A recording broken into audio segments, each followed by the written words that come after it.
guys, welcome to another edition of All Things Football. And today we are absolutely blessed to have the Steven Gerrard lookalike on our show. Well remembered for a fantastic strike, even Steven Gerrard himself would be proud of against the great Arsenal side of the early 2000s. And now working for Sky, we welcome Mr. Neil Mellor. And Neil, I'd like to welcome you in a very special way. So just hold on. Let me just reveal my jersey over.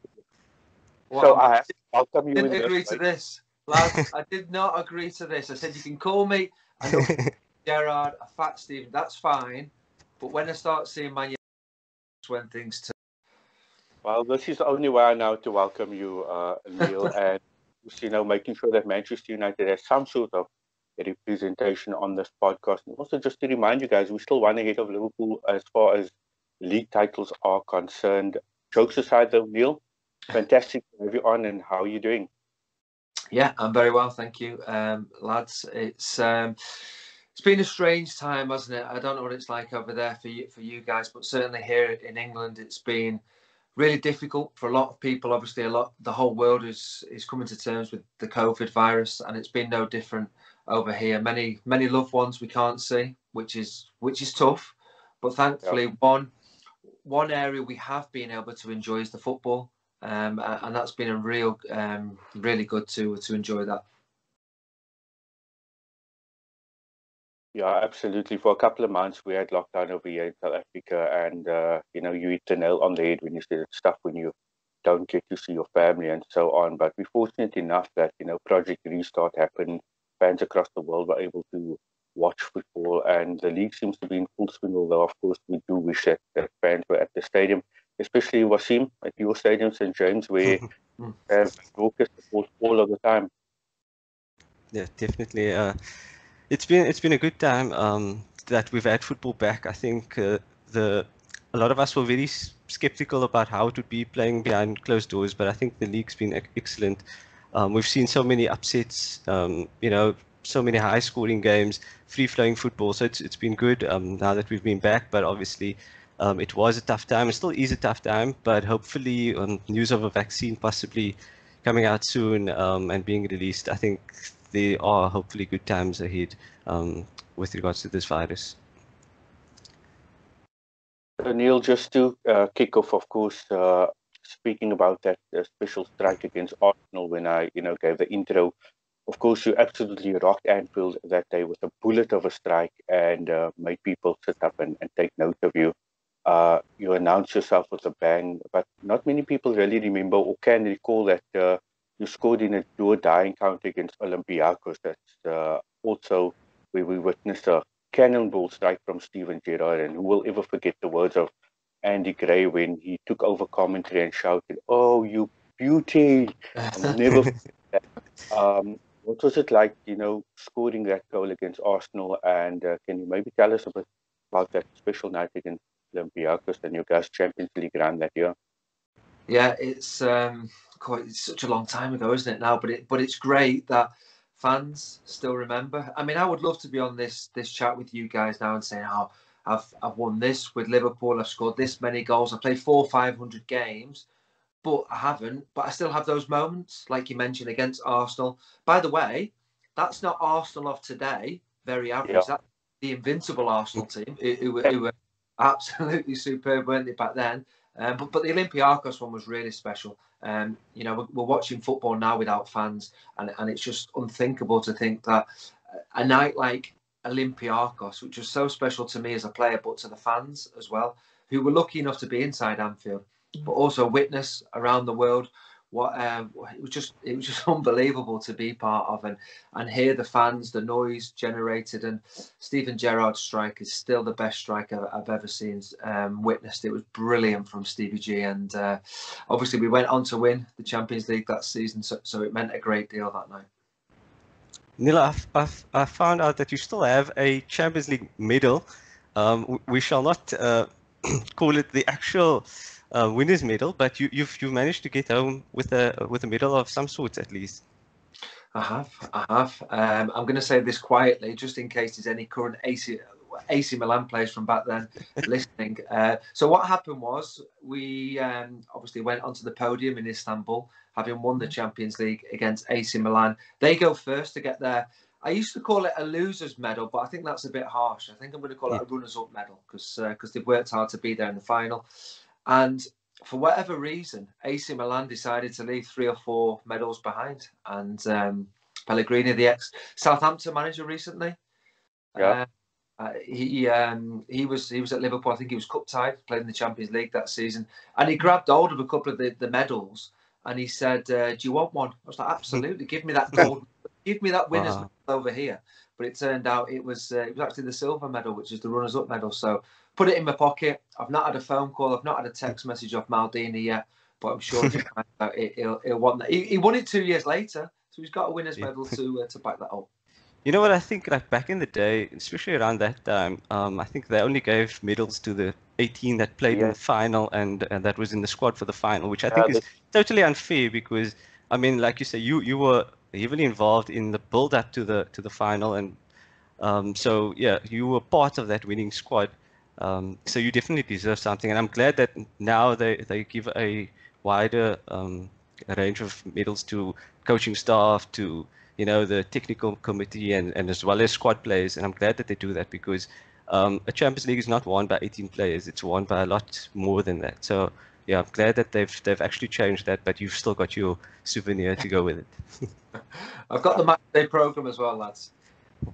I remember Andrei Shevchenko, after missing that penalty, or rather Dudek save, him taking his medal off as soon as off. So who knows? Maybe he might have flung it back onto the podium, and you might have the one that he was supposed to take, Neil. Who knows?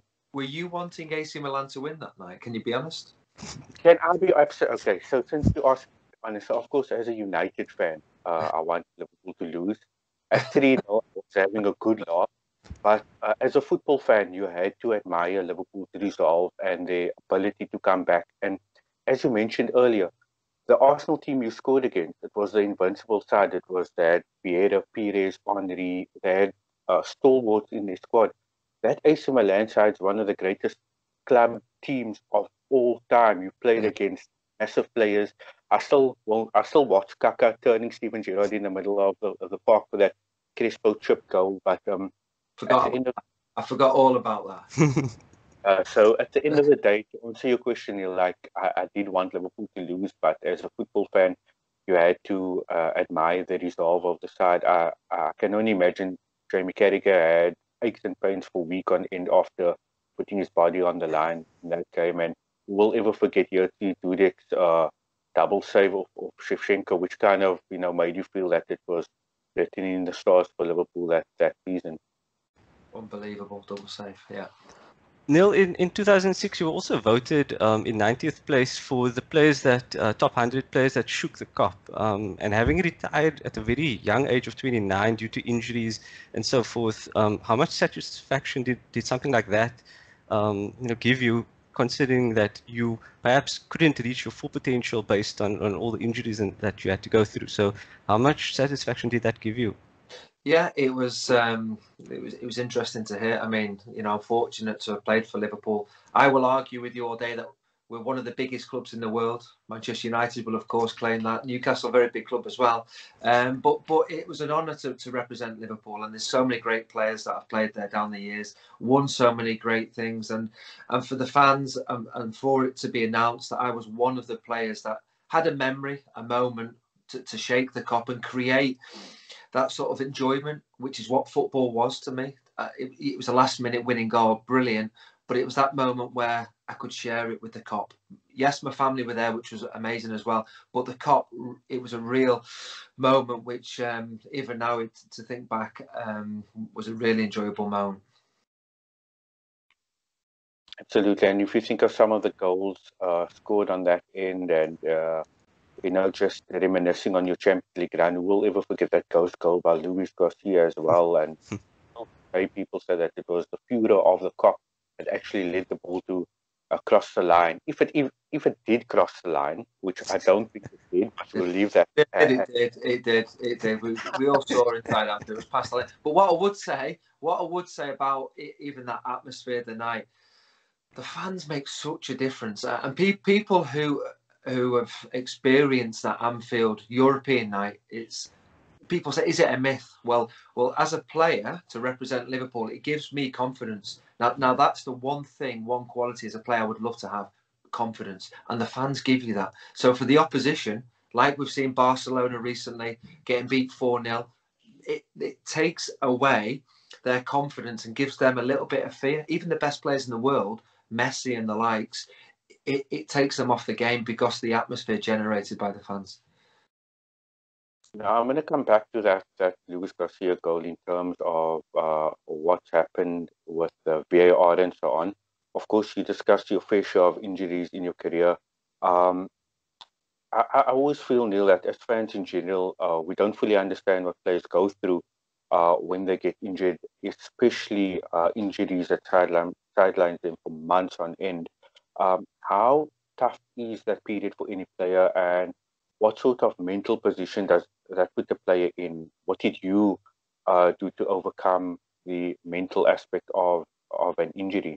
Yeah, it's one of the toughest challenges that any player has to get to experience. I've actually gone on. I know you mentioned about my media work, but I'm actually doing a keynote speech which is on resilience, and I felt as though resilience was really needed during that moment of my life. Any player needs it, and what I would say is everybody experiences challenges in different ways. Now, for me as a player, that challenge was an injury, a serious injury, an injury where I may not be able to play football again, something that I don't think any player would like to hear when you think about how hard you've worked as a little boy wanting to be in that position to fulfill your dream. But when it comes along, the mental strength is really important. It's easy to not be committed. It's easy to sort of think about all the negative emotions attached to an injury.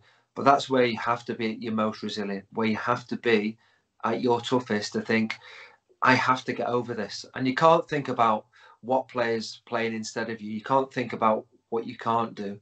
You have to really think about what you can do. I've got to listen to the physio. I've got to do what he tells me to do, because there's no shortcuts. There's no way of getting around it. You've got to be committed to getting yourself back as best as you can and hopefully play again.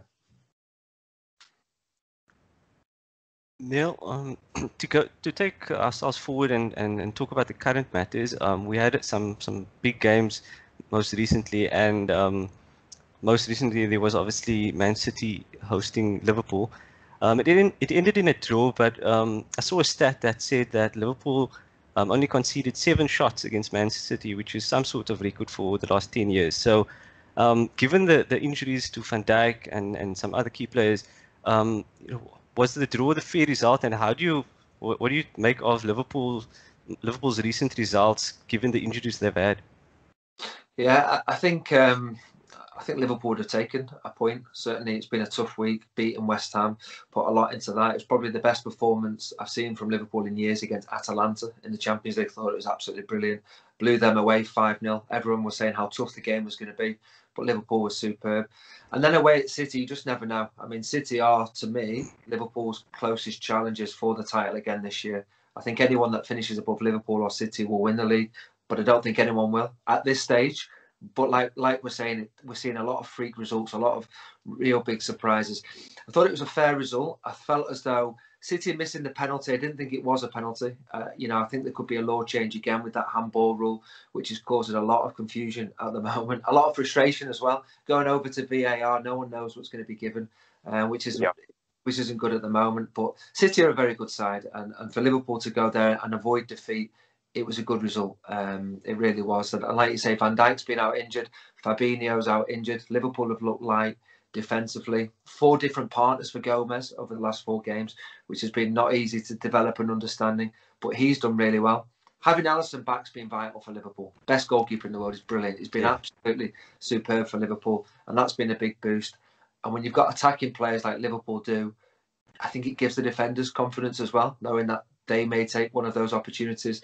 But to limit City the way they did, I thought it was a really good away performance.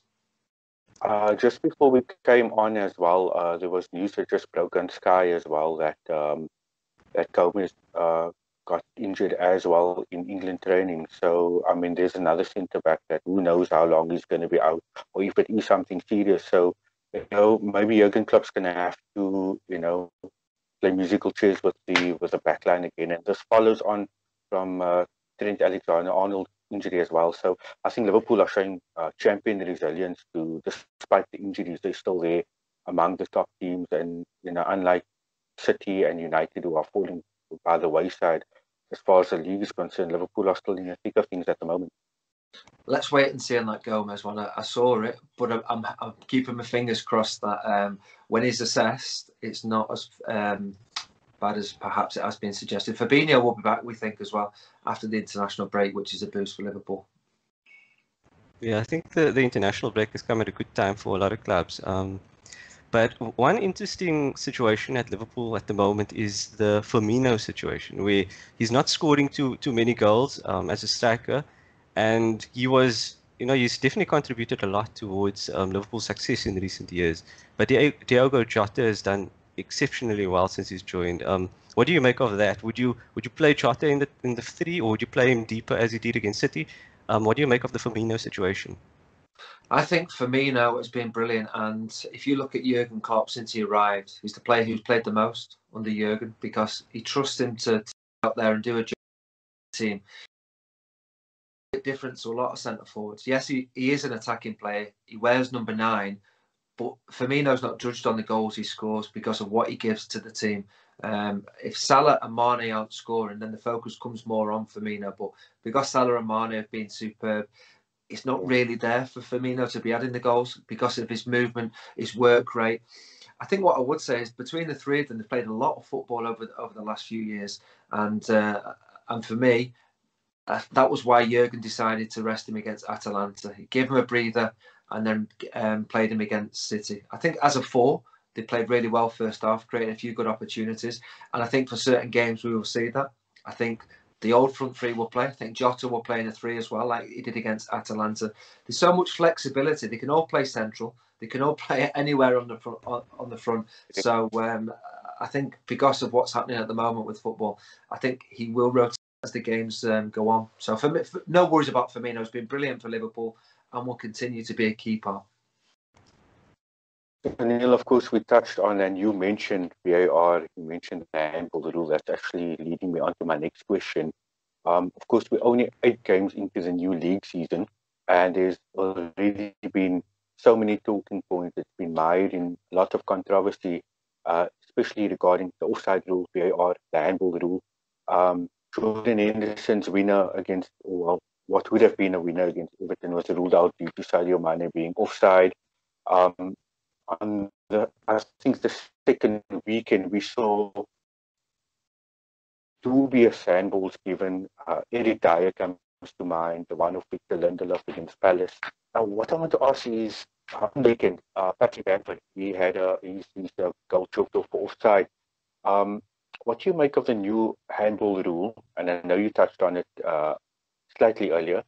And what do you think about the way VAR is being utilized? Because Wasim and I, we seem to feel like it is needed, the technology is needed, but it's not being utilized correctly. What do you make of that? If I'm being honest, I haven't enjoyed the introduction of VAR. I feel as though it's created more confusion. I think more frustration for the supporters in the ground and also the supporters at home, but the players as well. The amount of times we've seen a VAR decision and I've got no idea what's going to be given. And for me, VAR was brought in to decide what everybody can see, everybody at home, everybody in the stadium, and the odd decision that the referee, do you know what? He's got that wrong. I've not seen that. That's what VAR was for me. Not all these subjective calls. Is it a penalty? Isn't it a penalty? Because that will always be a subjective call. Out of the 3 of us, one of us could think penalty, 2 of us might not. That will always be the case, and that's subjective. That's a penalty. And that for me, VAR is not needed for something like that. Handball on the line, the referee misses. Yeah, we need VAR for something like that. I think we're using it too much, and that's why I'm not enjoying it. The offside law, I'm not happy with. That Bamford goal disallowed. I don't even support Leeds, but I'm angry. I'm angry at the goal being disallowed. And that, for me, suggests that the decision isn't right. I'm seeing too many of those. So I'm hoping that it can improve. but it hasn't. From the word go, it hasn't improved the game I love, and that is the concern I have. Were you celebrating the Jordan Henderson winner against Everton? It's your turn to be honest, Daniel. Yeah. And even to this day, I'm talking to you guys now. Still don't know why it was disallowed. I've got no idea how and why it was disallowed. And the problem I have with that is Jordan Henderson scored the winning goal at Goodison in a magical moment for him in his career, a moment that he will never forget in his career. It's been taken away by something no one can explain, and that's that hasn't been good for me.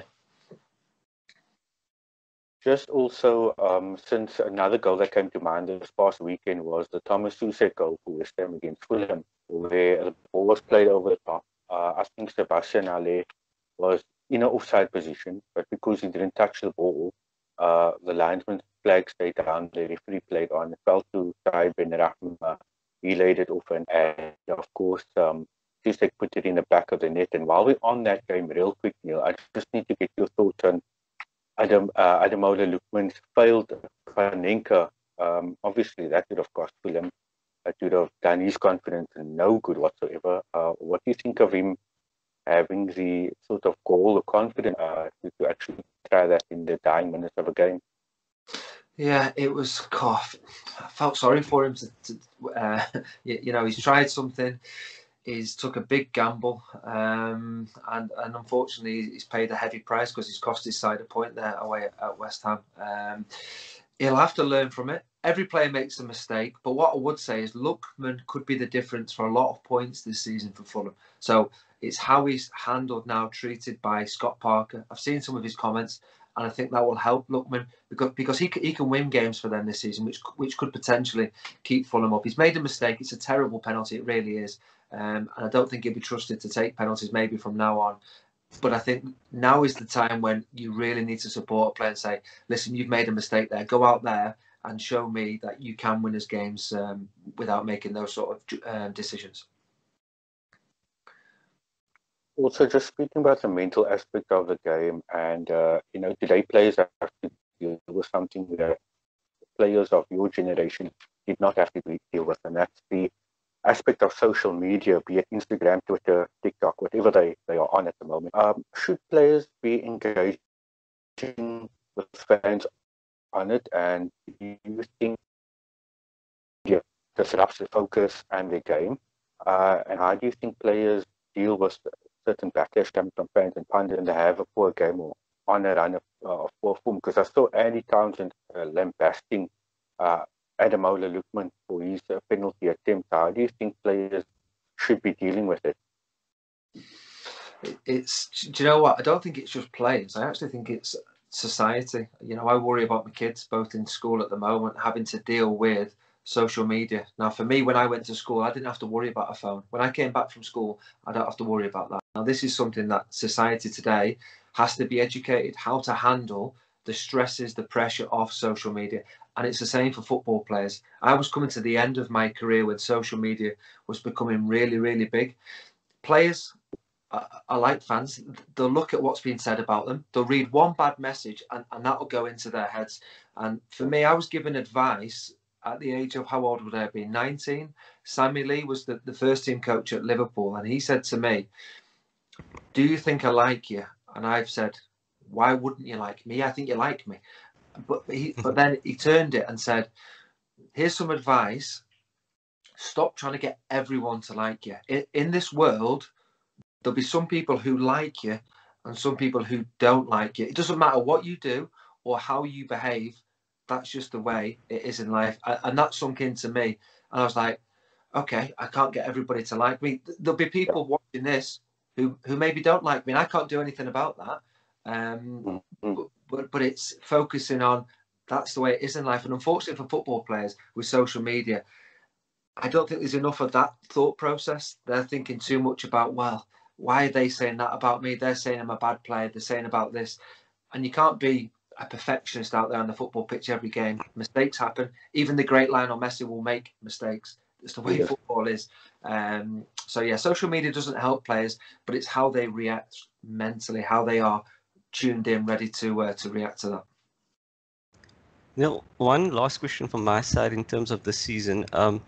We've seen over this past weekend, Leicester, Southampton, Liverpool and Spurs all be in with a shout of being top at a certain stage of the weekend. Who do you see as being genuine title contenders going into the last 3 months or so? Who do you see as genuine title contenders? Lads, that's easy. Come on. You're asking me, man. Hey, easy. Come on. Besides Liverpool. I thought you were going to ask me a harder question to finish than that. Right, fair enough. It's a more challenging season for Liverpool because Van Dijk is obviously a huge miss for Liverpool. It'll be interesting to see if in January Liverpool do recruit in defence, which I think could be necessary. But barring too many more key injuries, Liverpool are going to be right in the mix again. I think City will be. I think City will improve and be more clinical than they've been. I think Spurs have been a breath of fresh air this year. I think they've played some good football. Been a bit unfortunate actually with a few results. Southampton, really good side to watch. But there's 8 games gone. And to win the title, you have to be consistent. Liverpool and Man City have been consistent over the last 2 or 3 seasons. And that is why it's difficult to see anybody else at this stage, 8 games in. Now, if we have this chat in March, April time, we may be having a different conversation. But at this point, I see it being between City and Liverpool. And because I'm Liverpool, I'm going with the current champions to reclaim the title this year. And if you do reclaim the title, hopefully it will be in front of fans because, I mean, you guys have waited so long, decades to celebrate without having the fans there. So, again, not speaking as a United fan, speaking as a football fan, you guys do look really resilient. You forged the ability to grind out results last season. You are doing it again this season. And you guys are doing it while key players are injured. So that doesn't bode well for anyone who doesn't support. Hopefully there'll be some more 7-2 drubbings like the likes of what we've seen at Dion, as long as it's not Old Trafford, it'll be painful on that. Neil, so just before we do end off, we just got a couple of very short set of quiz questions for you. So just to find out from you, give us your top 3 managers in world football at the moment. They don't have to be the best, just your personal favorite. So if you have to choose a top 3 in terms of management across the world of football, who do you go with? What current managers? Yeah. Current managers, you'd have to put Klopp in there without a doubt. I think he's been unbelievable with how he's turned Liverpool around. So he's my number 1.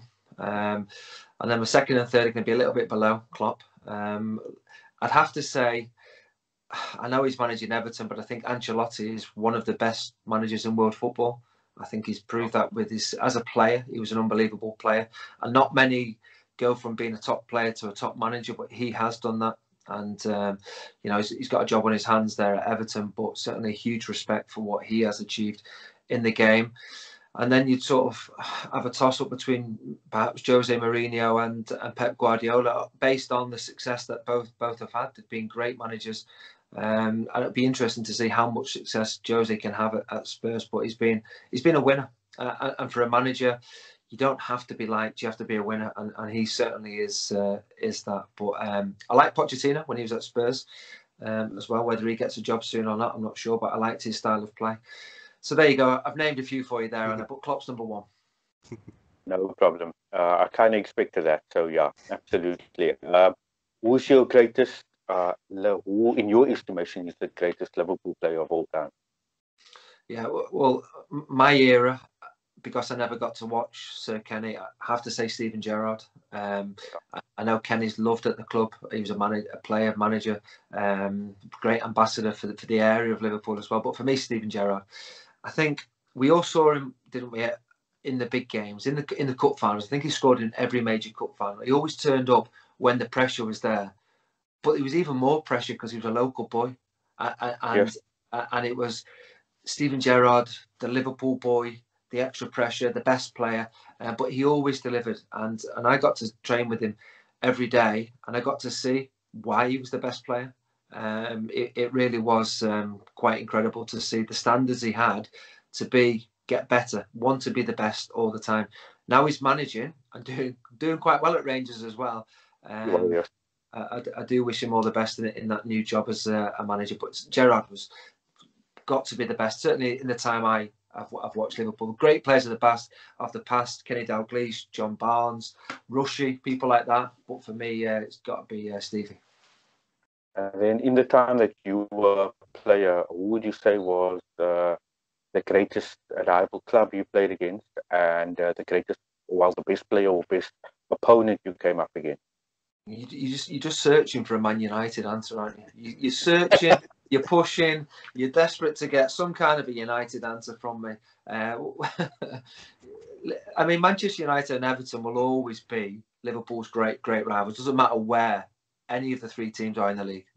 Liverpool, Man United, and Everton are just massive games. But certainly during my time, Chelsea was a big rival. Chelsea was certainly under Jose. They were flying, weren't they, at the time? That got to be a big rivalry from nowhere. The United one always existed and will continue to exist regardless, like I say, of the position. But Chelsea one felt more heated than at that time when I was around Liverpool, and we got the big one by beating them in the semi-final, of course, of the Champions League. Oh, that ghost goal! That goal that never went in. But, yeah, will you? And lastly, Neil, of course, the Premier League, we are so fortunate in the Premier League that there's an array of talent from all over the world. Would you say are the three best players in the Premier League? I won't say at the moment on form. Overall, who would be your three favourite players in the Premier League? Three best players. Do you know what? I'm going to try and not be too biased and keep my Liverpool players out of it. I could name three Liverpool players. Do you know what? I'll name three players that aren't Liverpool, because otherwise it's going to be Liverpool. So De Bruyne. I think Kevin De Bruyne is unbelievable, isn't it? Absolutely brilliant. I think who else are you going to put in that category with the best? I know Raheem Sterling's kicked on certainly at City. Aguero as well. Right, De Bruyne, Salah, Mane, Van Dijk. I've named four for you there. So I can only name De Bruyne outside. And again, I can't name a United player. I have great respect for a lot of those United players. Rashford looks like he's going to be a top-class player, doesn't he? Really like Rashford. And he's really well-liked as well because of what he's doing in England, off the pitch as well. But I'm not naming them in my top three, sorry. Yeah, no, I actually agree with you. I think when you look at the absolute top echelon players, I don't think the media a lot of debate over Pogba and De Bruyne. I think one of my friends put it best. He said that Pogba has world-class abilities, but he hasn't showed that world-class ability for United. I think De Bruyne is reading of the game, his ability to pick a pass, his weight on a particular pass, his crossing ability. He's always such a danger, especially from a dead ball situation as well. So begrudgingly and regrettably, I have to agree with a lot that you said today. I hope United, kind of get back to the top of English football, but with the way things are currently looking, it's going to be a long, long way to come. And sadly for Newcastle, I mean, they had that takeover not happen. So who knows how long it's going to be for them as well. Yeah, let's hope so. Somehow I feel that there's still legs on that takeover, maybe not too much, but Mike Ashley has said that he's going to take them to court. So let's hope that eventually, with time, Newcastle will be a good team and we'll have a top three contender amongst our playing squad again. Neil, we want to thank you so much for coming on. That basically wraps up our time with you. It's been an absolute pleasure. We've only ever had the opportunity to see you on television before. Of course, in South Africa, we're very, very fortunate to get the kind of coverage that we do of the Premiership and the Championship. So, again, thank you so much for coming on, for giving of your time. And it's been an absolute pleasure. Thank you very much for having me. Good luck to Newcastle this season. I can't say the same about Manchester United, I'm sorry. Well, thanks for having me on, lads, all right? Thanks, Neil. Really appreciate it. No problem. Cheers, boys. Cheers. Take care. Cheers. Cheers, boys. See you later.